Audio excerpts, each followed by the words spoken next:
tú, Leila, pasas mucho tiempo sobre el terreno, acompañando a la gente sobre la que escribes, tus protagonistas, ¿no? Y documentándote y haciendo todo ese trabajo. Pero luego queda toda una parte de escritura que es decidir cómo vas a escribir esa historia, con qué tono, con qué ritmos, qué proceso se desencadena a partir de que has hecho el reporteo y te sientas en el teclado. ¿Qué buscas? Ya. Yo creo que uno, como decía Leónidas Lamborghini, que es un poeta argentino ya fallecido, uno no escribe para encontrarse, sino para perderse.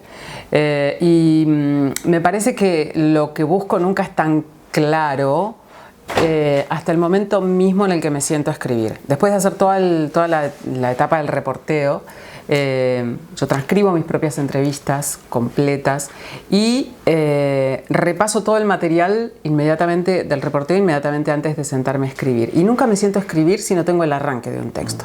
Entonces, para mí, la tonalidad, la música, la textura, el ritmo de un texto viene de alguna forma como consecuencia de ese arranque. Ese arranque es una pequeña semilla, una simiente, que si hago bien el trabajo, que casi nunca lo hago bien, regada que es un poco, pide de sí y da de sí también todo lo demás. El arranque de un texto me condiciona la estructura, el arranque de un texto me condiciona el clima y, por supuesto, cada uno de los textos o de las historias que uno aborda requiere de un clima, una atmósfera, una textura, para repetirme, distinta. Entonces, creo que es importante entender que uno tiene un estilo, o busca un estilo por lo menos, busca una voz propia, que esta voz propia viene de una caja de herramientas que esté equipada con determinada clase de recursos, de un bagaje de lecturas y de gustos, de apetencias y de rechazos. Pero dentro de ese estilo hay una flexibilidad, porque no todas las historias necesitan estar sumidas en la misma atmósfera, ni en el mismo clima, ni en el mismo ritmo. Pero para mí el arranque es fundamental. Si yo no tengo el arranque, sé que no tengo absolutamente nada. Y a veces el arranque y el resto del texto también tienen climas un poco contradictorios y si el arranque es un poco más melancólico, luego el texto quizás no sea totalmente melancólico, tenga momentos de cierto fulgor, ¿no? Porque un texto vive y se alimenta también de los contrastes.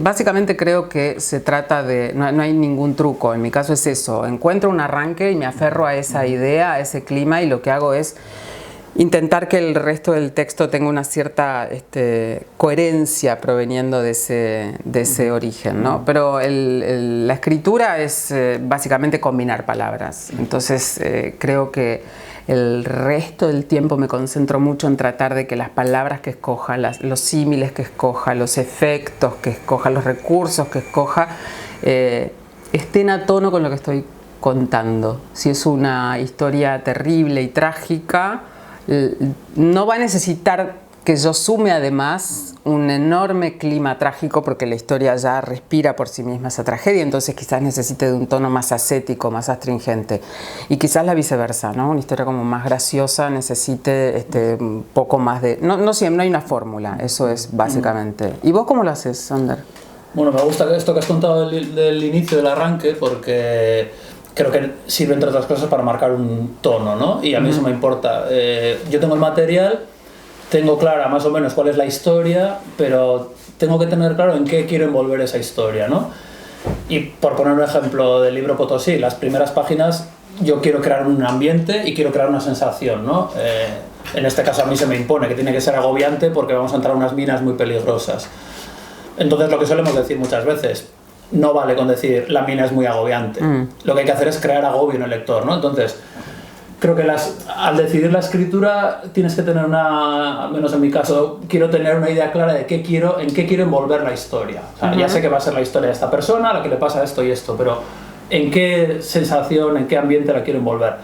En este caso el agobio. Para crear el agobio eliges determinadas cosas que describes, ¿no? En este caso es muy sensorial, pues la asfixia o la falta de aire, el sabor metálico raro, el sabor como a monedas de cobre que se te queda en el paladar por lo que tienes dentro de la mina, el calor. Y nos gusta un poco, creo que lo hemos hablado, este uso de las palabras por los efectos que crean, no solo por lo que cuentan, ¿no? Por ejemplo, la palabra pegajosa es pegajosa, ¿no? Se te pega. Entonces, esa elección de palabras, por ejemplo, en estas primeras páginas, yo elegía muchas palabras con R's y con S's, por ejemplo, ¿no? Porque hay momentos que estás dentro de una galería y gotea un agua sucia y es como líquido, entonces hay, bueno, pues susurros, charcos, sonidos pringosos, pegajosos, es lo que te van volviendo, ¿no? Y luego otra cosa importante es el ritmo, ¿no? No solo la selección de adjetivos o la descripción, sino que tú puedes acelerar o parar, bueno, un poco recreando lo que tú has vivido dentro de una mina, ¿no? Que ha habido un momento de tranquilidad, de caminata sencilla, las cosas van pasando normal, pero cuando hay un momento de susto tienes que preparar también el texto para que le dé un susto al lector, ¿no? Pues vas encadenando, no sé, unas frases largas, que vas explicando algo relativamente leve y de repente ¡pum!, hay una frase corta porque quieres dar un golpe, ¿no? Entonces, me gusta mucho cómo lo sueles explicar tú, que no es la misma historia decir la mina es agobiante que cuando creas el agobio, ¿no? No es lo mismo, y creo que ese cuidado por las palabras es fundamental para hacer periodismo. Sí, que importe no solo lo que se dice, sino cómo se lo dice, ¿no? Sí, vale. Porque no tiene nada que ver.